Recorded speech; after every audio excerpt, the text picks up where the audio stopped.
ആഹാ, പരിപാടിയൊക്കെ എങ്ങനെയുണ്ടായിരുന്നു മോളെ? ആഹാ, ഇങ്ങോട്ട് വായോ വായോ, സമ്മാനമൊക്കെ കിട്ടിയല്ലോ. എന്തു പറ്റി മോളെ?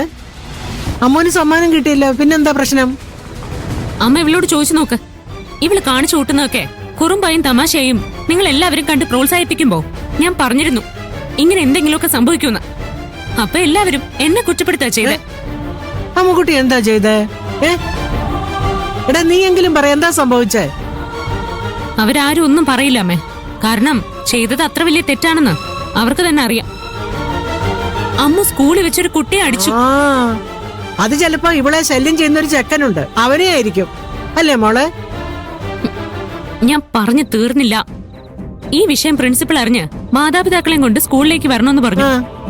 ഇവളെ അച്ഛനാണെന്ന് പറഞ്ഞോണ്ടേ ആ GK സ്കൂളിലേക്ക് കൊണ്ടുപോയി.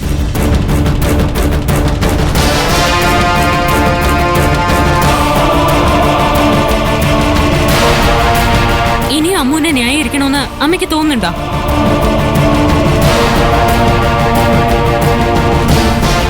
മൂന്നനല്ലേ ഏത് സമയവും GK ന്യായീകരിക്കാറുള്ളത്? അയാൾ ഈ കാണിച്ചു കൂട്ടിയതിന് എന്തെങ്കിലും ന്യായീകരണം പറയാനുണ്ടോ? എന്റെ മോളെ തല്ലാനും പിടിക്കാനും പഠിപ്പിക്കാനായിട്ട് അയാൾക്ക് എന്ത് അവകാശമുള്ളത്? ആദ്യം എന്നെ ഒരുപാട് ശല്യപ്പെടുത്തുന്നെന്ന് പറഞ്ഞപ്പോഴാ GK എനിക്ക് സെൽഫ് ഡിഫെൻസ് പഠിപ്പിച്ചു തന്നത്. നീ 1ാം ക്ലാസ് പഠിക്കുന്ന കുട്ടിയാ.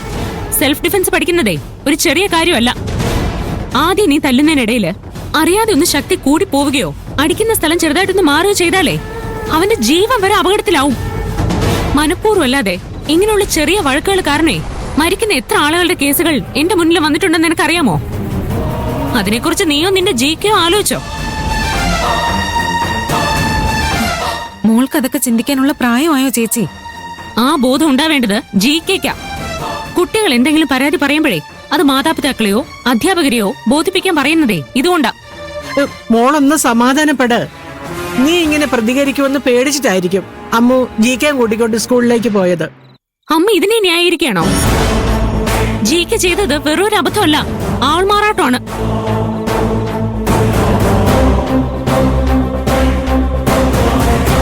അത് കേസായി കഴിഞ്ഞാ എന്താ സംഭവിക്കാന്ന് മൂന്നിനറിയില്ലേ? അമ്മേ പ്ലീസ്, GK അറസ്റ്റ് ചെയ്യല്ലേ. എനിക്ക് വേണ്ടിയാ GK ഇതൊക്കെ ചെയ്തത്. GK പാവാ, വേണമെങ്കിൽ എന്നെ അറസ്റ്റ് ചെയ്തോ. അയ്യോ,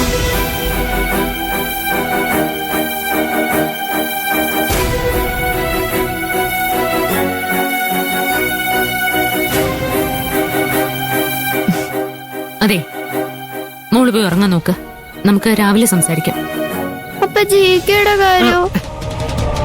എന്റെ മോളെ, അമ്മ വെറുതെ ദേഷ്യത്തിന് ഓരോന്ന് പറഞ്ഞതല്ലേ. GK അമ്മ ഒന്നും ചെയ്യാൻ പോകുന്നില്ല. മോള് ഒരുപാട് ക്ഷീണിച്ചു വന്നതല്ലേ, നമുക്ക് വേഗം പോയി കുളിച്ചിട്ട് വന്ന് കിടന്നുറങ്ങാം. എന്താ, ഈ സമ്മാനം നാളെ നമുക്ക് ഷോക്കേസ് വെക്കാം.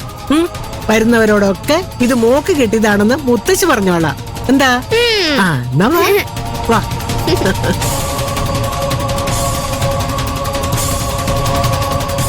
GKയോട് നാളെ തന്നെ എന്നെ ഓഫീസിൽ വന്ന് കാണണമെന്ന് പറയണം.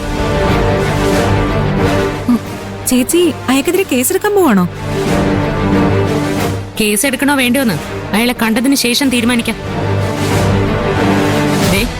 ഒരു കാര്യം GKയോട് വ്യക്തമാക്കിക്കോ. നാളെ മര്യാദയ്ക്ക് ഓഫീസിൽ വന്നാ GK പരിചയപ്പെടുന്നത് അമ്മുവിന്റെ അമ്മയായിരിക്കും. അയാൾ വന്നില്ലെങ്കിൽ GK തിരയാൻ പോകുന്നത് പോലീസ് കമ്മീഷണർ ആയിരിക്കും. ഇനിയാണ് GK എന്നറിഞ്ഞ മഞ്ജു അങ്ങനെ പ്രതികരിക്കാവോ? വക്കീൽ വെറുതെ ടെൻഷൻ അടിക്കണ്ട. GKയോട് ചേച്ചി ഒന്ന് കാണാൻ പറ. മോൾക്ക് ഇത്ര ഇഷ്ടമുള്ള ഒരാളെ ചേച്ചി ഒന്നും ചെയ്യാൻ പോകുന്നില്ല. GK നേരിട്ട് കണ്ട ചേച്ചിയുടെ എല്ലാ തെറ്റിദ്ധാരണകളും മാറിക്കോളും. പിന്നെ ചേച്ചി കേസൊന്നും എടുക്കില്ല. കേസെടുക്കില്ല, തോക്കെടുത്ത് ഷൂട്ട് ചെയ്യുള്ളൂ. ദൈവമേ, ആലോചിച്ചിട്ട് ഒരു എത്തിപ്പിടിയും കിട്ടില്ല.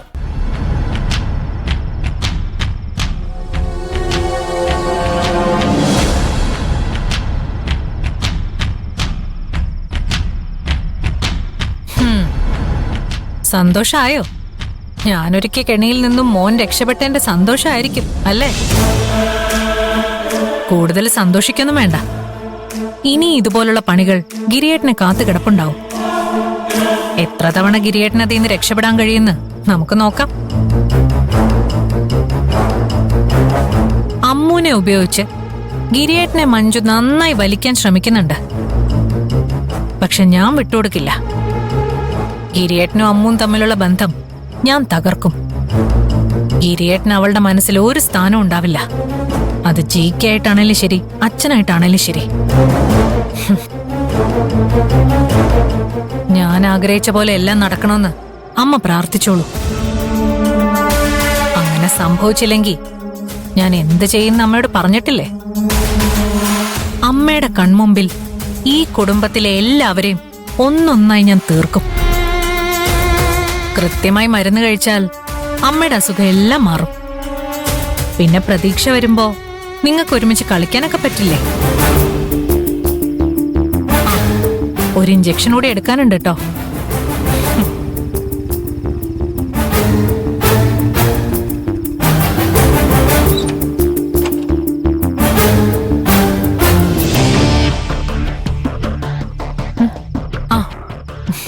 അമ്മ നേരത്തെ ഉറങ്ങേണ്ടതാ. എനിക്ക് വേണ്ടി കാത്തിരുന്ന് കുറെ വൈകി.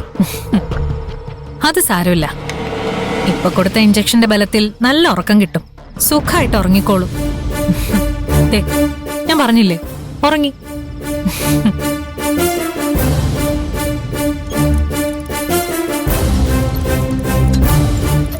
ആ, ഇന്ന് കുറെ നേരം നിങ്ങൾ സംസാരിക്കുന്നുണ്ടല്ലോ. എന്തായിരുന്നു വിഷയം? അത് പിന്നെ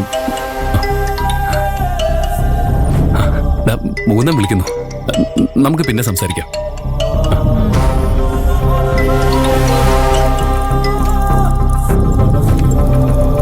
ഹലോ.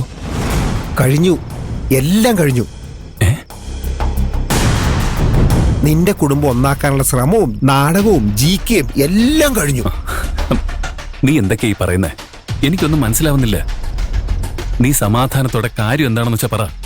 എടാ, മഞ്ജു എല്ലാം അറിഞ്ഞു. ഉറപ്പാണോ? പിന്നെ അല്ലാതെ. നാളെ നിന്നെ കാണണമെന്ന് പറഞ്ഞിരിക്കുക. എടാ, എന്നാലും ഞാനാണ് GK എന്ന് അവൾ എങ്ങനെ കണ്ടുപിടിച്ചു? ആ, അതവൾക്കറിയില്ല. പിന്നെ എന്തിനാണ് പേടിക്കുന്നത്? എടാ, സ്കൂളിൽ വെച്ച് പ്രിൻസിപ്പള് ആദ്യയുടെ കേസ് മഞ്ജുനോട് പറഞ്ഞു. GKയാണ് അമ്മുവിന്റെ അച്ഛനായിട്ട് വന്നതെന്നും അയാളാണ് അവളെ സെൽഫ് ഡിഫൻസ് പഠിപ്പിച്ചതെന്നും അമ്മുവിന് പറയേണ്ടി വന്നു. മഞ്ജു ഭയങ്കര ബഹളമായിരുന്നു ഇവിടെ. GKനെ കണ്ടേ പറ്റുന്ന മഞ്ജുന്റെ ഉത്തരവ്. അത് വീട്ടിൽ വെച്ചല്ല, അങ്ങ് കമ്മീഷണർ ഓഫീസിൽ വെച്ച്. ഇനി നീയാണ് GK എന്ന് കൂടി അറിഞ്ഞാലേ പൂർത്തിയായി. നീ പേടിക്കണ്ട. ഞാൻ എങ്ങനെയെങ്കിലും മഞ്ജുവിനെ കാര്യങ്ങളൊക്കെ പറഞ്ഞ് മനസ്സിലാക്കാം. എടാ, അതൊന്നും നടക്കാൻ പോകുന്നില്ല. മഞ്ജു നല്ല ദേഷ്യത്തിലിരിക്കുക.